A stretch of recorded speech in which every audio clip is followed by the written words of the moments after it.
कि अगर आप बच्चे को शुरू से लेके एंड तक 15 साल की ट्रेनिंग है बच्चे की, बस इससे ऊपर नहीं है ना। आप पेरेंट हैं उसके, आपको मुखालता है कि आप पेरेंट हैं। 16 साल के लड़के का कोई पेरेंट नहीं होता, 16 साल की लड़की का कोई पेरेंट नहीं होता। ना हमारे फिजिकल एट्रीब्यूट्स में डिमांड है पेरेंटिंग की, ना मेंटल में। वो आपका हम असर है, आपके अहबाब में आता है। वो आपका दोस्त है, वो आपको मशवरा देने के काबिल होना चाहिए। आपको उसको माँ बाप की ज़रूरत नहीं होनी चाहिए।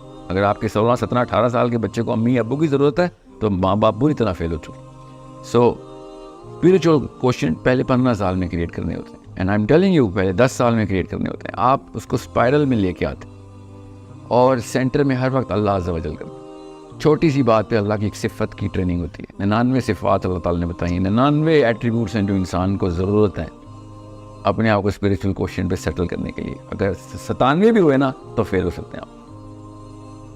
किसी भी जगह के ऊपर आपने दुनिया में कोई अच्छाई, कोई कैरेक्टर बिल्डिंग कोर्स निकालने आप, ठीक है, आप उसके अंदर अल्लाह की एक सिफ़त साफ देखेंगे।